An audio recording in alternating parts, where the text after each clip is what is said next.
HPE Earnings. All right, let me cue up your tweet. I said this last week. Follow Pat on Twitter, especially for his earnings tweets. You want to read the articles? Check out my blog. But if you want to read the best tweets in the business, Patrick Moorhead. So you know what, Pat? I had a chance to talk to Cisco CFO Scott Herron yesterday, and I'm throwing this out as I actually really thought Dell, Cisco, and HPE were in for a bit of a world of trouble this quarter. Yeah. I was holding my breath, and they all came out pretty well. And so before I get into the kind of, hey, company did well, met expectations, guided well. Let's just say that you and I have talked on the show a number of times about the resiliency that commercial and enterprise business are going to have even in a downturn. And this to me was sort of a macro reflection, the fact that Cisco, the fact that HPE, the fact that Dell, especially on the enterprise side, in their case, even on the PC side, when we talk about HP, we'll talk more about that, did pretty well. Looking across the business, obviously you're talking about single digits of growth. Still not, necessarily anybody falling out of their chair. But over the last couple of years, I've said, in order to make a pivot from a CapEx intensive revenue model to an OpEx intensive revenue model, you're often going to sacrifice top line growth to get that ARR in house. The company had, mid double digit ARR growth. It had strong everything as a service and GreenLake growth. Its GreenLake business is nearing $1 billion in recurring. Company's backlog is actually rising in the process of this. In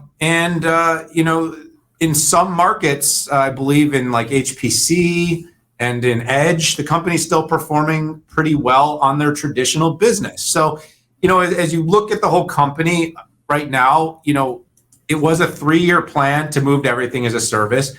You talked to Antonio, so I'll let you play in CEO whisper when I'm done here. But having listened to him over the last couple of years, this is a process.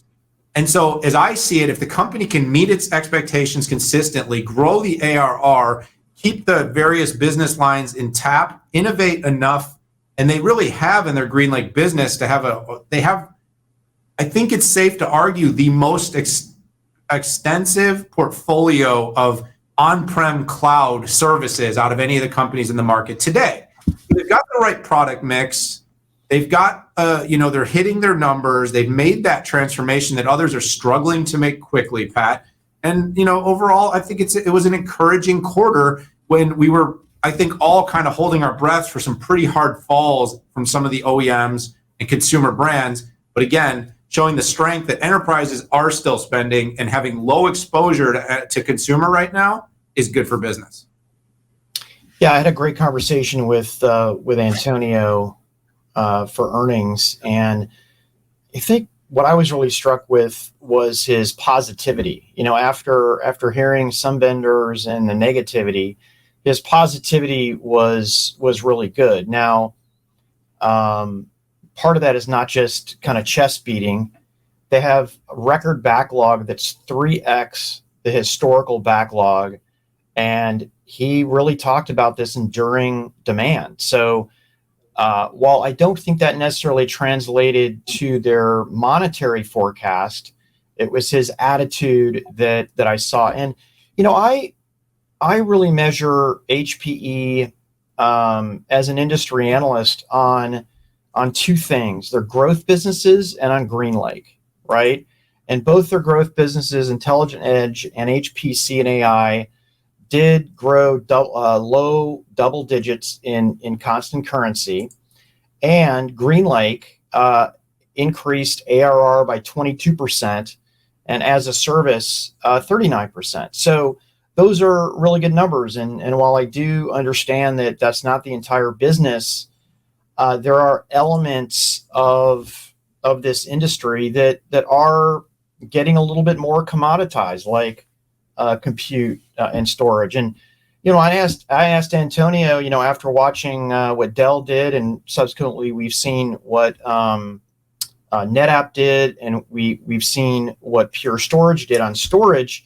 Like, hey, why is it only up 1% constant currency? And he was flat out, it's backlog. They have 5x the normal backlog in storage and even compute that they normally do. So I don't know exactly what's happening from supply chain, because I didn't hear a ton about supply chain from a lot of the other vendors. I mean, we did hear a lot of backlog and supply chain from Cisco, but didn't hear that from necessarily from Lenovo or NetApp, and even Pure. In fact, as we'll talk about Pure, they talked about not really having a backlog, which I thought was interesting. But in the context of the future, having a big backlog going into troubled times, as long as it's an enduring backlog, and it's something that isn't going to get pushed or evaporate, I think bodes well